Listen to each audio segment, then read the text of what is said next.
So without further ado, I'm going to announce our panelists who are going to talk to us today about how graduate school can advance your data science career.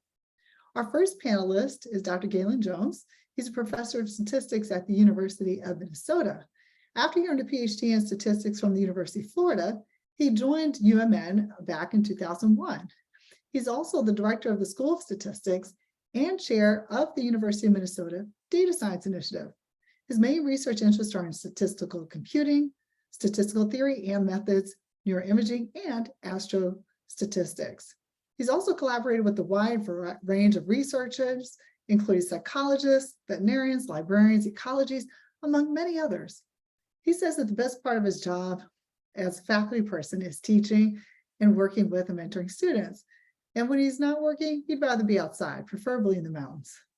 I agree to that, definitely. Well, I'll be on the beach somewhere, but good to have you here, Galen. Our next panelist will be Dr.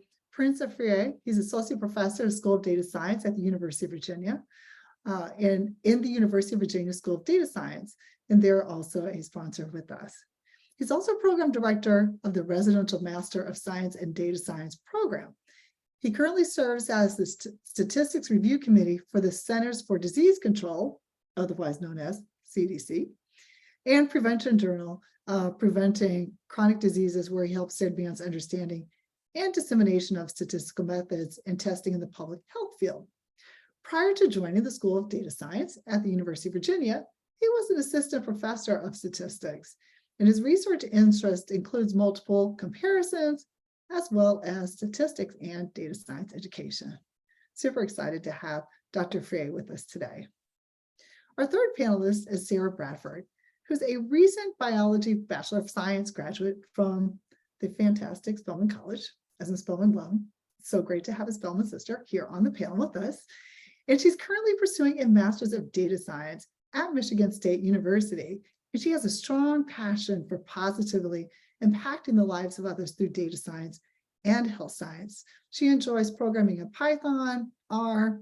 She enjoys doing things that are in data analysis. As a student at Spelman, she was a UPS Scholars, where she mentored and educated first through fifth grade students at Fickett Elementary School. She was also a student researcher at Morehouse School of Medicine, where she collected data from Grady Hospital, Emory Hospital clinics, and also self-referrals as part of two projects that she engaged in. One was on building biobehavioral goal-directed resilience training among African-American women, and the other one was a Grady trauma project. In this project, she assessed the effectiveness of resilience training on African-American women in Metro Atlanta with the history of post-traumatic stress disorder. So we're going to have a really fantastic panel from across the country. And without further ado, Galen, can you join us up as our first panelist today? Oh, thank you very much, Talitha. That was a terrific intro. As somebody who's starting a data science initiative, as you mentioned, I was very impressed with the organization and intro there. Okay, I'm going to share my screen here.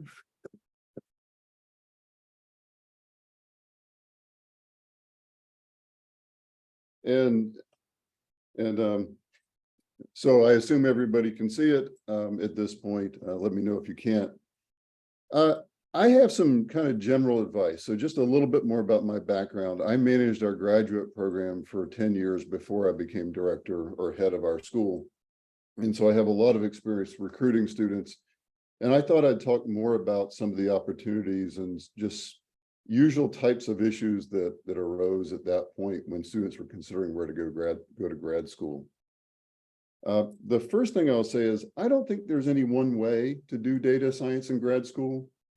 There are many more data science specific type programs like the one at MSU or some of the others we might hear about today. These are mostly master's programs. We have a data science master's program at Minnesota. It's interdisciplinary between statistics, biostatistics, and computer science. But you can also do what's considered data science programs in statistics, biostatistics, but you could do business analytics as well, computer science. There are now data science master's degree programs in electrical engineering here, materials engineering, health informatics, and psychology, and the list goes on.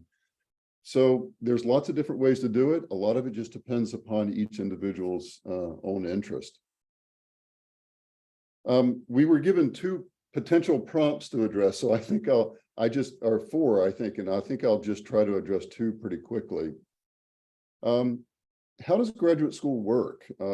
I certainly didn't know when I started applying to graduate school. I mean, I'm a first-generation college student, had nobody to really lean on for guidance, so I had no idea what to even think about. Some of the standard questions I think people should ask, because each program works a little differently, even within the same university, if it's a large university like Minnesota especially. And one question you can ask is, what is the funding available? Now, for a lot of master's programs, not all, but a lot, there's none. And you're expected to pay tuition and so forth. That's not true in my department. We do fund master students, usually on teaching assistantships. But in some units, you have to get funding through individual faculty on research assistantships. Now, we do some of that, but usually not when you're first entering the program. Other questions that a lot of people don't think to ask are about what are the fringe benefits. At Minnesota, health insurance is included in your stipend, along with a stipend for being a teaching or research assistant. On the other hand, we do have some student fees, and a lot of universities do this for their graduate students. So this is often not communicated as clearly as it could be at some places. And so you should understand what those student fees are going to be. Other questions I would ask is, how much is the funding, specifically for the stipend or the tuition benefits, things along those lines? For how long? Some schools offer it on an annual basis. Some others offer it for a period of years. At Minnesota, we offer a minimum of 5 years funding. Is summer funding included? At some places, this is not. So this is a key question. I mean, how are you going to pay your rent in the summer is something you should figure out. Other standard things and offers to PhD students especially include money for travel to a conference every year. Some schools will buy a laptop for students entering a program. We're actually not allowed to by law to do that at Minnesota. Do you get an office? At some places, master students don't get offices. At some places they do. Most places a PhD student has a spot to sit. And you should also think about cost of living. If you're fortunate enough to get into Berkeley for grad school, it's going to be more expensive to live there than it would be in Ann Arbor or Minnesota for that matter. The other questions I would encourage folks to ask are, what are the program milestones? The amount of coursework required to complete a program can differ greatly from university to university, and the type of it can vary greatly.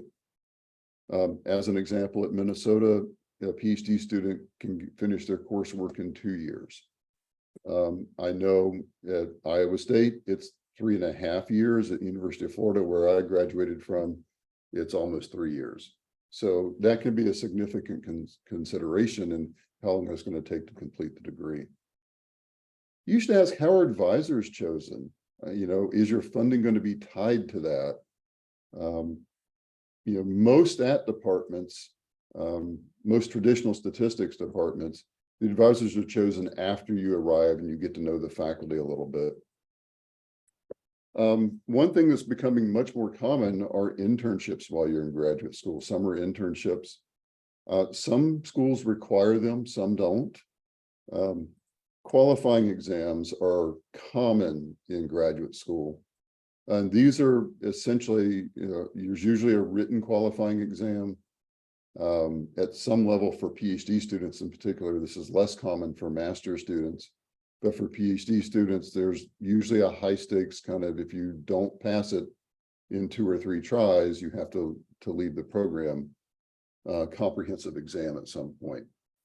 And then you usually have to do some sort of oral preliminary exam that's more focused on your research direction. What are the requirements for the dissertation or a master's thesis?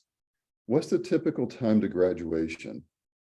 I can say that the median time to a PhD at Minnesota, along with about the 90th percentile, is about 4.7, 4.8 years. For a master's degree, it's slightly less than 2 years. But there are just one-year master's programs available too. Another thing I would be very interested in if I were applying to grad school today is where do the graduates get a job? And how does a department or a university help with that? I know at Minnesota, we run a career fair every fall that's free for our students to attend and free for companies to attend here. And we usually have 20 or 30 local companies that come talk to our students. Do they tend to stay locally? Are they moving internationally when they find jobs? Do they have to move all over the country? A significant fraction, because Minnesota has just like Atlanta, has a pretty big metro area, but a significant fraction of our graduates actually stay locally for their first job. And then where are they going? Are the PhD programs producing people that go into academia or industry or government?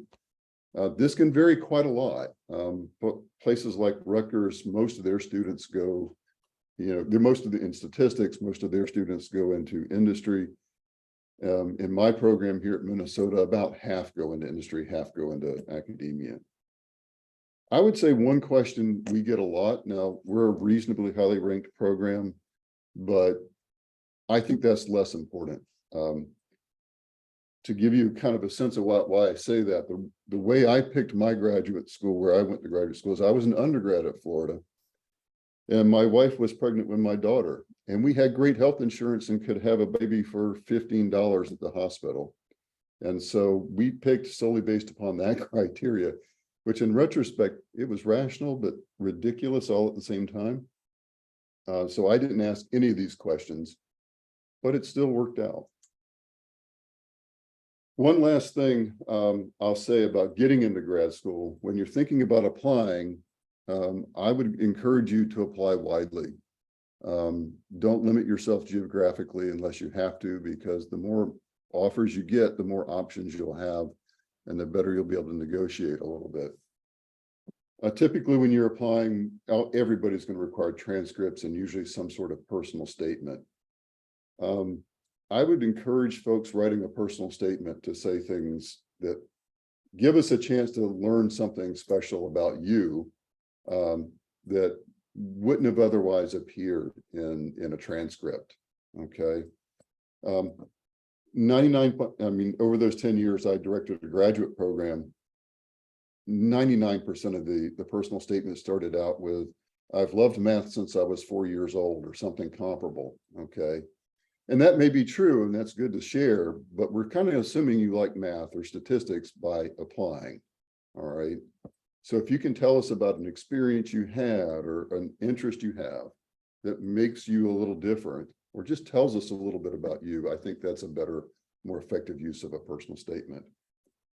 At Minnesota, we do not require the GRE. We won't even look at it if you submit it.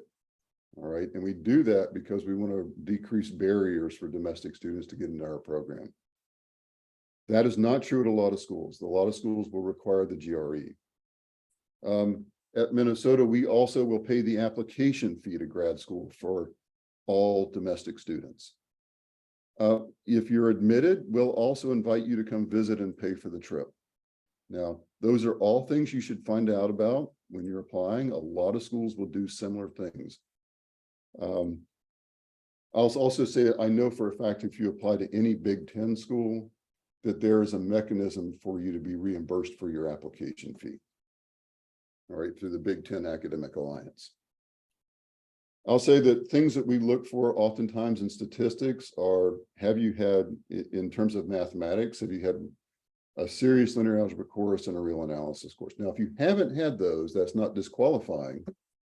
But then you might have to go into sort of one of our bridge programs if we think you're an otherwise interesting candidate. Believe it or not, for grad school, we don't actually look too much at what kind of statistics you've had. It just doesn't seem to be too predictive of success. On the other hand, we do want to know you know what you're getting into with statistics. So a couple of statistics courses would be very helpful. We also pay a lot of attention to things like computing skills, not necessarily just using software, but actually programming. And then a huge boost to the application, to our graduate program in particular, is if you've had some sort of prior research experience. That doesn't mean necessarily theoretical. It could be working in some of the things that Dr. Washington described that the AUC does, where you get experience analyzing data or thinking about things that are not included in a textbook.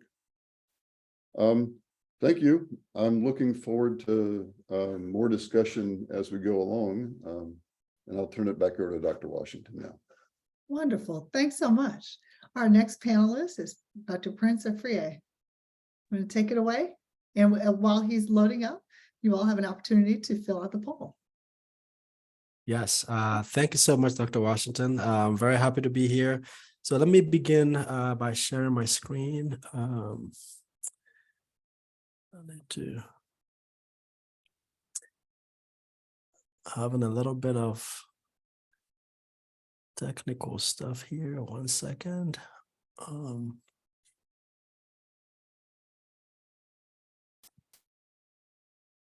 Okay, I think everybody should be able to see it by now.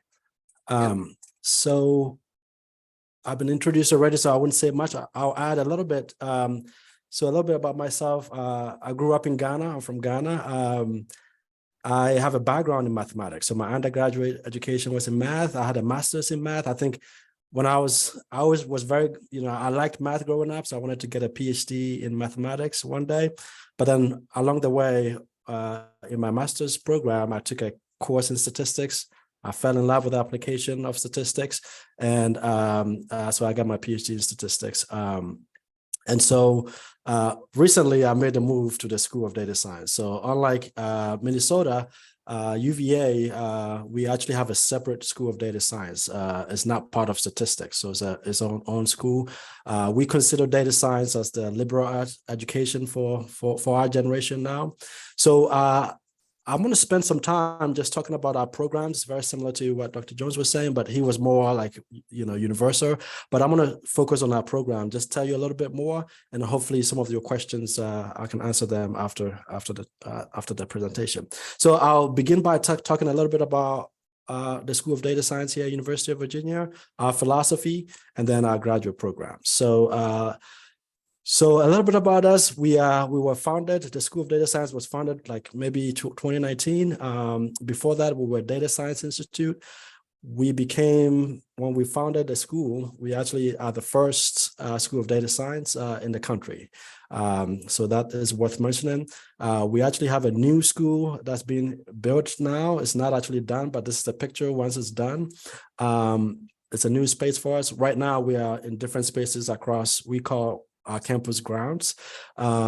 We have a new undergraduate program in data science. We are going through one more approval step at the university level, and it should be available beginning next fall for all the incoming freshmen this year, actually. So that's a little bit about us. We actually pride ourselves. One of the things that you hear about our school is we call ourselves a school without walls. That means that we don't, regardless of your background, if you want to get a master's or PhD program with us, we don't really focus on people who are, say, statistics majors or computer science or math. We accept everyone. And I'll show you a little bit about the profile of the class that we have this year. So let's start with the definition of how we define data science, right? So data science is such a new area now that I think the definition is not solidified currently. We define it in terms of a model called the 4+1 model, where every domain have a different aspect to it. So the analytics domain is basically making sense of data, analyzing data, visualizing data. And then we also have the design domain that teaches students how to communicate with data, regardless of the audience, across all audiences. And then we have the value domain, which is thinking critically about data and the impact of data and intent, right? So we offer classes like data ethics and stuff like that. And then we have the systems domain, which is basically doing like SQL, retrieving data, organizing data, storing data, and securing data. And so students get to take courses in all these 4 domains, and as part of accumulating experience, they get to apply the real life, whatever they learn in all these courses in real life practice. So that's how we defined data science in this school.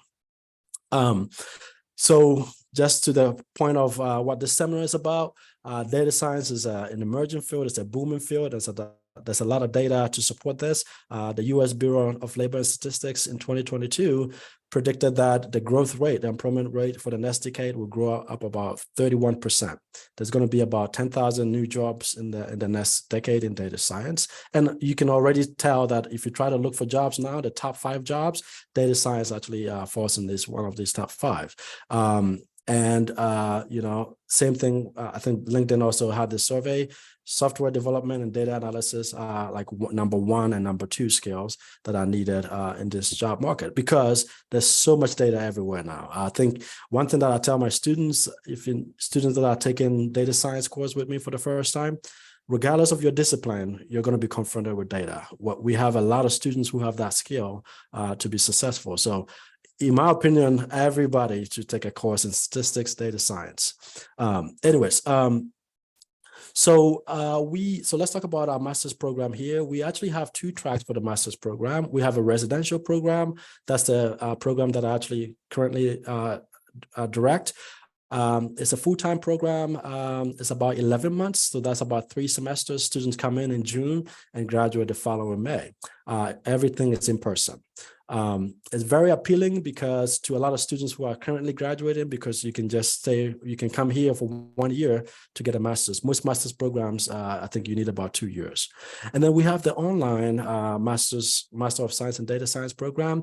It's designed to be part-time. Most of the audience in this online program are people who are professional and working, and they just found out that, hey, they need some skills to analyze data and deal with all the data that they have.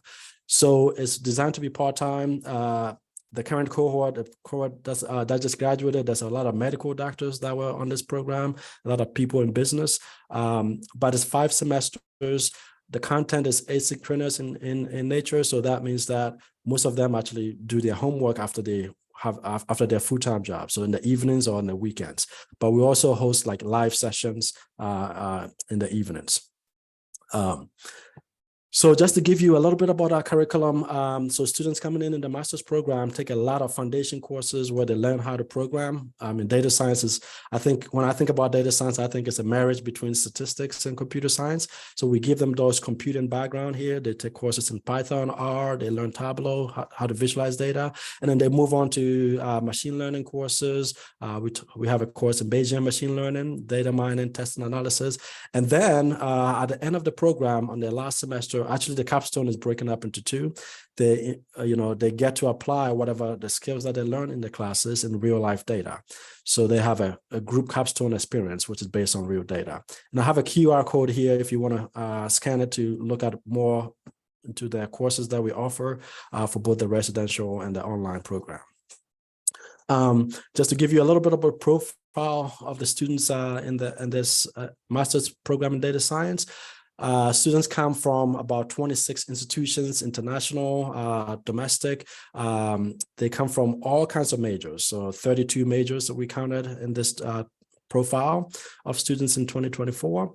Their GPA ranges from 2.7 to about 4.0. About 32% receive a need-based fellowship, and about 33% actually have professional work experience. So we try to diversify across all majors, across everything, just to get a very good profile of students in this program. About the application process, most schools accept GRE. We don't accept any GREs or GMAT, so that's one thing that's similar to what Dr. Jones was saying. We only take 2 references. unofficial transcript. We need a resume. Our application is very short. We have it around a lot of short answers. For the master's student, we require that you have up to Calc 2 and then also a linear algebra class. If you don't need to have that before you start the program, but even if you start a program without it, we have a bridge program that will help you with those 2 courses. So you can, a QR code is here too. You can read more about the application process. In terms of timeline, this is a brief timeline, but basically applications are open in August 15th, and it goes all the way to about March 22nd, and it's on rolling basis. And if you want a brief timeline, you can read more about it. I just want to show you that quickly here. And then we actually recently had a PhD program in data science. So that actually started last year. I just want to quickly show you the students in the program. So this would be the first time where we can show all of them on the same page. The program is growing. We currently have 16 students that started the program last year and 13 that just joined this fall, that just started their classes this week. So 29 students altogether. And these are all the profiles there, a lot of different backgrounds. And we pride ourselves with the diversity here because even the faculty in the School of Data Science, there's people with even PhD in religion, as long as they can apply religion to data science. So the student body also reflects that as well. So it's not required that you have to be a math major, a stat major, or a computer science major. So just to give you a good feel about how the program works, in the first 2 years, you just take courses with us. Students that are coming from like a statistics programs or computer science, and they have some of these courses or equivalent of these courses, some of that get waived. So there might be a student who might only take 1 year of coursework. And the next stage will be taking a qualifying exam. And one thing that I should say that most programs, so when I did my PhD, the qualifying exam was a written exam when you have to really learn the theory of statistics. And then we don't have that model. The way we have it is, even the qualifying exam is research focused. So it's basically you gather a lot of papers of interest, you have an advisor, and then you do a literature review and talk about what you learned from that literature review. So if that works out, that could actually be your proposal stage of your PhD, and then you defend after that. So we estimate that the program takes about 4.5 years altogether. So one thing about funding, we provide full funding for all our PhD students, tuition and fees, healthcare support, and I think we have actually very generous stipend as well. We are not a direct match program, so you don't have to find an advisor before you apply to the program. You just come in and then you get to meet people, professors, and then you get to talk to them about what your interest is before you actually begin the research. It's very diverse in spirit. We have people from all backgrounds here. Master's degree is not required. So one thing that a lot of students don't know, that to apply to a PhD program, you actually don't need a master's program. So you can actually apply directly from your bachelor's degree. And students, like I said, one of the things that we pride ourselves is you get into research right away, unlike other programs out there. So with that, I'll say thank you all for this opportunity, and looking forward to answering specific questions that you might have. Wonderful. Thank you so much. Our next panelist is Sarah Bradford. Sarah, you want to take it away? Yes. Give me 1 second to share my screen.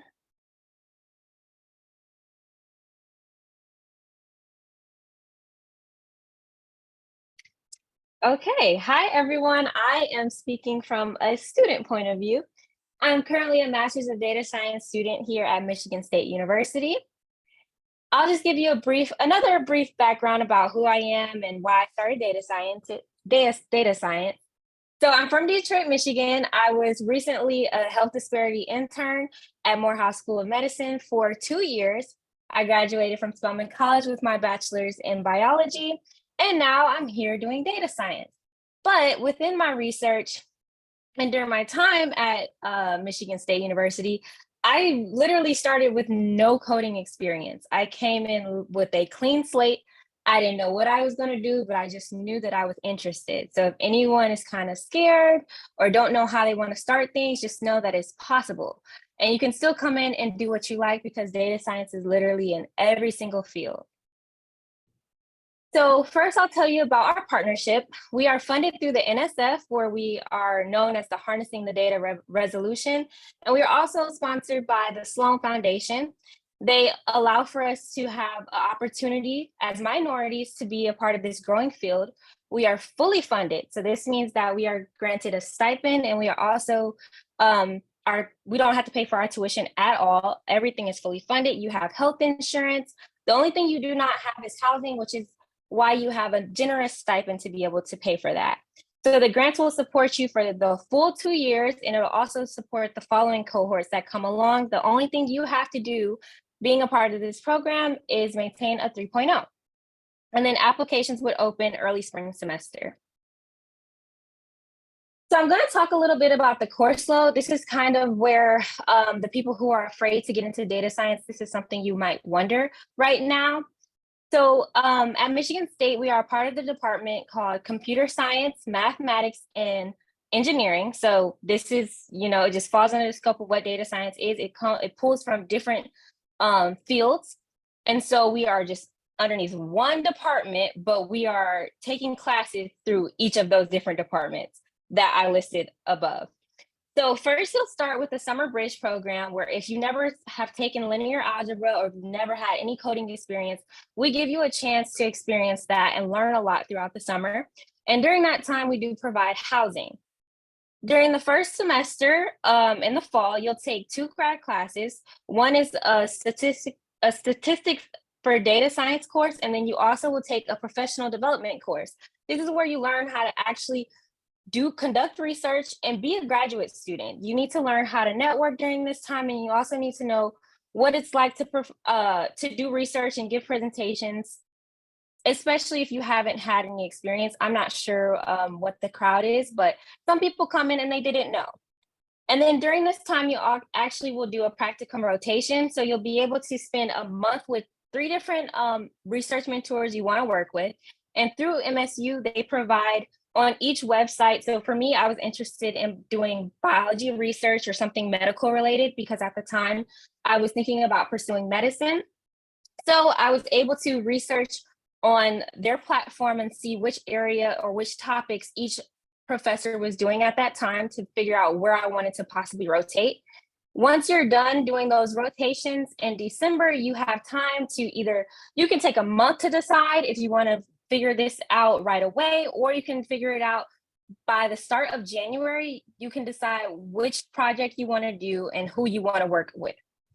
Next, in the spring, you'll have 2 grad classes. You'll have a statistical modeling course, and you'll also have the elective of your choice, preferably something that has to do with the research topic that you chose. For me personally, I took a computational foundations in artificial intelligence class because I wanted to know how to apply AI to my actual research, which we'll get into a little bit later.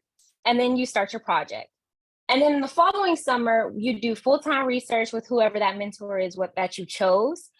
And right now, we are trying to decide if we want to go through and either give you all the internship option, or you take a summer class that you feel like you didn't really learn as much as you needed to be able to finish your research. You'll have an opportunity to do that then. And then the following fall, you'll take 3 grad classes, which I know that sounds like a lot, but it really isn't that bad, even though I haven't started it. But just the sound of them, they all work together during that time. So you'll take a computational optimization class, then you'll take a foundations of data science, and then a big data analysis class while finishing up your project. And then the following spring, before you graduate, you'll be doing a capstone. This is the time where you need to have some of your work published. You've been working on this research for about a year, so you need to be working to publish that research. And then you'll take an additional course. I'm not sure if it'll be an elective of your choice. We are currently deciding that right now. With this being the first year of the program, we are working out some of the kinks. We're kind of experimenting right now, and we're accepting any feedback that students have to give to us. And we also just welcomed in another cohort from Spelman. We didn't take any students from Morehouse this year, but we are also looking to branch out to Clark Atlanta University. and Morehouse. And then if we can go to other HBCUs, we would like to do that as well. So now I'll talk a little bit about my current project. Again, I joined the medical imaging and data innovation research lab at Michigan State. So my current focus is to use artificial intelligence to create algorithms to predict whether or not IDH mutant gliomas will have a progression event, and I would preferably like to see if an event will happen within the next 6 months. That way, my team over at Henry Ford Hospital and at Michigan State, that way we can work to improve patient care by coming up with a customized surveillance schedule for those patients. During my research while working with my mentor, I have a few tasks that I must complete during this time. I have to research the background of gliomas and radiomic applications. I have to use the HPCC to perform feature extractions. I also have to apply various classification and modeling methods for best accuracy, because, you know, if we want to see these progression events, we have to do it accurately. I'm also supposed to write and publish a few papers during this time. I'm about to dish out one, so I'm excited about that. And then I also have to attend conferences and presentations. I presented at the Henry Ford Hospital Symposium in May, and then I went to a conference in Chicago in June. So we are working on some things right now. This is all I've got for you guys. I'm just a student, so if you have any questions for me, anything you feel like you don't know or just want to ask, I'm here. I will say one thing I wish I knew coming in was that I should take a workshop or a course on either R or Python, because although we did provide students with that experience during the summer, I feel like there was a lot more to grasp during that time, because starting my research project, we kind of dove in things that I didn't understand. So there was a lot of time that I spent trying to balance my classes and learn things that they expected us to already know. So that's just something that I would take note of moving forward. And that's all I have. Thank you. Wonderful. Thanks so much. Thanks so much, panels, for sharing your expertise and information about your programs and also about your experiences. Very motivational. And I'm hoping that everybody had a chance to take the poll that popped up. That will be closing and very, very soon. And so when that pops up on my screen, I will read out the assessment there. But at this time, if you have any questions, please put them in the Q&A button there, and then we will relay those to the panelists. So I have the poll results now while you're putting questions in the chat. And one is, are you a currently enrolled student? And 46% are currently enrolled students, about half. And then, and so we have right now who participate in the poll, that's 19 out of 41. And if the student, what level are you? 5% are freshmen, 7% sophomore, 7% junior, 10% seniors. We have 17% master's students and 7% that are PhD. And then the rest are not currently enrolled students. And for gender, 66% identify as female and 34% identify as male. And where do you live? So 41% said they live in Georgia, and 59% don't live in the United States. Not in Georgia, but in the United States. So welcome. Glad you could make it by our seminar today. And so we also asked, what is your current level of interest in graduate school? And so 10% said they're applying today. 63% said thinking about it. This is a great time to think about it. As we saw, the timelines are coming up rather quickly, not only for fellowship deadlines, which is money, but also for applications. And 27% said it wasn't on my mind, and hopefully now it will be, as well as Georgia will be on your mind. So with that, we'll take I'll ask my panelists to go ahead and turn their cameras on, and we'll ask you some questions there. So if you have any questions, you all can put them in the Q&A by pressing on the Q&A button. So many students, they're kind of like, oh, what do I need to know to be successful in graduate school? So Sarah, you had mentioned R and Python as programming. So is that, from everybody's perspective, what is that one thing students said, oh, I wish I had more of? So thank you, Sarah, for saying R and Python. So I wrote that down as a Let's see if we can provide that opportunity for our students. Here. Does anybody have any thoughts on that? What is that one snag that people say, oh, I wish I Yeah. would have taken that class or that experience? So here at UVA, we don't require you to know them because one of your first courses you would take would be in Python and R.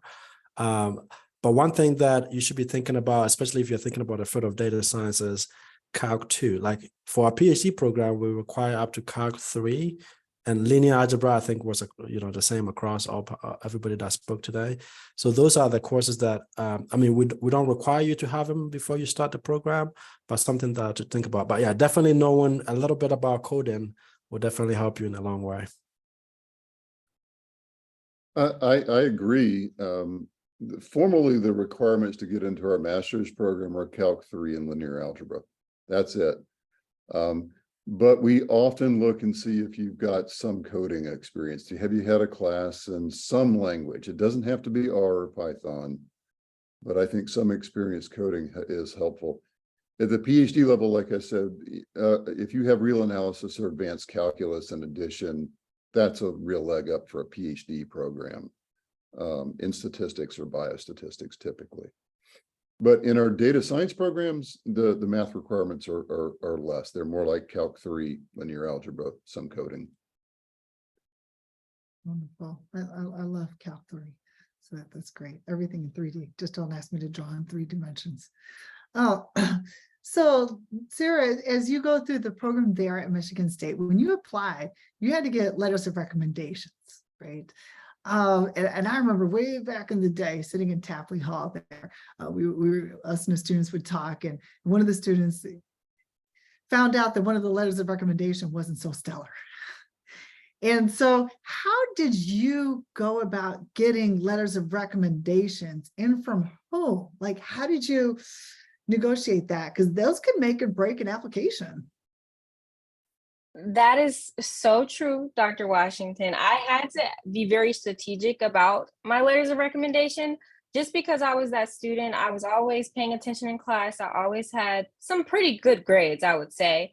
But I wanted to make sure I was picking professors that knew me inside and outside of the classroom. I'm not saying like, oh, they knew all my personal business, but they were able to talk about my personality and who I was. So I asked professors, for example, one of my professors, I was a TA for 3 years in the mathematics department. So of course, I asked her for a letter of recommendation. We connected for a very long time. I asked for a letter of recommendation from one of the chairs of my department. I was a biology major, so I got a chair recommendation. I think it always looks good when you can get a recommendation from someone who is as high up in your actual program. Even if it can't be the chair, the co-chair is always a great recommendation. And then I also got my final recommendation from someone who I did my internship with, because again, having a research background is very important. They want to see, have you had any experience with research? And if you did, how well did you perform in it? So I got my final recommendation letter from my advisor at Morehouse School of Medicine. That's a great array. And it sounds like you had really worked hard and worked really well in cultivating relationships with professors. That's great. Fantastic. Just to add a little bit to that, when you take courses, so before I moved to the School of Data Science, I used to teach courses where I have 400 students every semester. And so get to know your professors as you take your courses. Because I have office hours, and the students that come to my office hours, even in such a last session, I always remember them. So when I'm writing the letter, I'm not just looking at their grade, but I can say something important about them too. So really get to know your professors as you take those courses. Just go introduce yourself, go to office hours and stuff like that. I want to add that if you go to office hours, you don't have to ask a question about that course. You can ask questions about, how did you decide to become a professor, or what are the opportunities that you see? You can ask questions like that, and most professors are thrilled to have that discussion with undergraduates.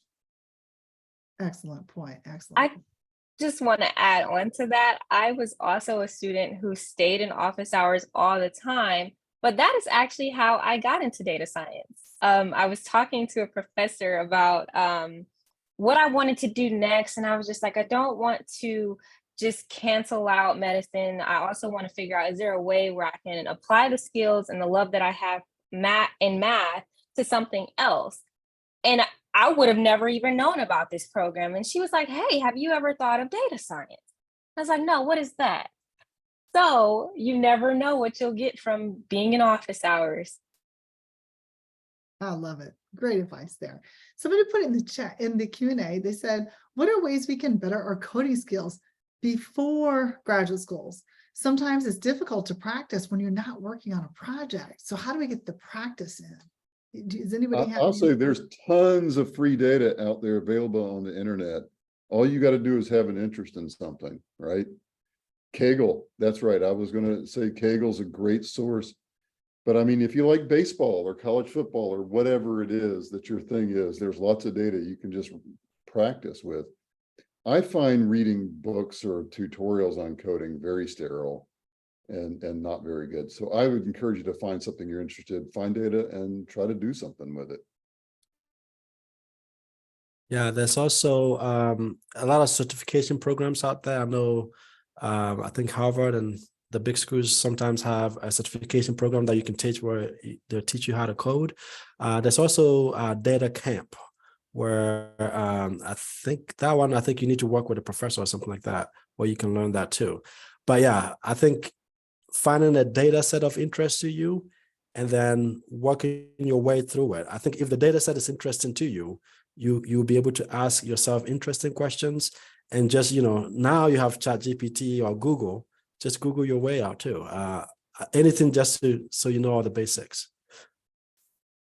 I love it. And I put a link to my personal website where I have a student corner where I list Data Camp and edX and HarvardX, which are free. And I watch Coursera videos like TV when I'm doing dishes, just so I can learn and see what all these new things are. So that's excellent advice. And somebody says, how do you apply to graduate school and when do you apply? I did put in the chat the Princeton graduate school application timeline that gives an idea, but like Sarah, when did you start? And when was it like, oh, I need to get this in now? And I just remember that panic from way back when. Oh, the panic was definitely real. I believe there has been a difference in the timeline though from my year compared to this one, because my year, the applications had opened in February, I believe February 15th, and you had 2 months to get it in. So you had to make sure you had your 3 letters of recommendation requests sent out, and you couldn't submit them yourself. So they had to make sure they received that link. You had to prepare your personal statement. You also had to prepare, it was another question. I can't remember actually right now. I can't remember actually what it is. If I do remember it, I'll put it in the chat. But you also had to be able to gather your transcripts and things all in a timely fashion. And there was one other thing that you had to make sure you did, but as long as you turned it, for me, I do not turn in anything at the last minute. So I told all of my recommenders at least 2 weeks ahead of time, even if it wasn't due, just in case somebody said they had a hiccup or something like, which they actually did have a hiccup. And I was glad I was prepared for that. If I remember anything else, I will add it in the chat because the link for it is currently not working on Spelman's website, but I will be sure to get that for you guys. That's great advice, because I have colleagues, none in the AUC would say this, though, like a student just wants it like in the next hour, and I have like, so I love how you say, let me give them 2 weeks. And I always say, give me a resume, give me your personal statement. What should I know about you? Put some bullets in an email so I can say all the wonderful things. It's actually good thing that you mentioned that, because before I even asked for the letters of recommendation, I had already prepared my personal statement and had my resume ready. So when I sent it to them, if they even thought about saying no, it's like, oh, well, no, Sarah did all of this. Why would I do that to her? So just a hack if you want to do it that way. That's it. You got to put the icing on the cake. I love it. Then someone put in the chat, I know this is specifically to data science, but I would like to use data science to work in my interest with policy settings, including creating policies and establishing them. And I know, Galen, you work with people across the discipline. So do you have any thought about that interplay between data science and policy, and any guidance there? Well, just to give you a concrete example, here at University of Minnesota, we have the Hubert Humphrey Institute, which they study public policy, and they have a connection with our data science program. And so data is being used in political science and sociology and public policy to drive research in those areas. That was part of my point with the list I gave at the beginning. You know, you can do kind of what we could think of maybe foundational data sciences in statistics and math and computer science, right? But if you go do psychology, you're going to end up working with data at some point. And so if you have data science skills, you're going to be, you know, more productive in that way. Can I add one thing to the timeline that we talked about just a minute ago? One thing that a lot of people don't understand is that if you get an offer of financial assistance with a stipend and that sort of thing for a PhD program, April 15th is the deadline to whether you can accept that. And every school that's part of the Council of Graduate Schools has to abide by that deadline. They cannot force you to answer earlier than that. Okay. And so that's very important. So that means in Minnesota, we kind of look at applications in January, make decisions in February, invite you to come visit in March when the weather's not terrible, we hope. And then you know, the deadline's in April. So I think that's not an uncommon sort of sequence for big state institutions like mine. Fantastic. And as we close out, Dr. Freire, would you like to provide any thoughts on that timeline and how Yes. how hop in So there? yeah, we begin ours way earlier. So our applications actually open in August 15th. And again, it goes all the way to March 22nd, I believe, or something like that. So you can apply now. And one thing that I like to say is don't try to be too perfect. Don't try to get everything too perfect because you might miss the deadline. So but it's good to get it to a certain state, but make sure that you're definitely applying on time to be considered for stipends and stuff like that. I love it. I love it. Well, you all, this has just been a really insightful panel to hear about the different perspectives and the different programs at University of Virginia, University of Minnesota, and Michigan State. And thank you for sharing your expertise and your advice in finding different programs and entities here that folks can hop into. So we wish everybody success in their data science journey and finding their data science pursuits in a graduate program and or beyond in all of your academic pursuits. We will be back here on September 8th, and we will have a speaker from Google who's going to talk about artificial intelligence and social justice. So come back around.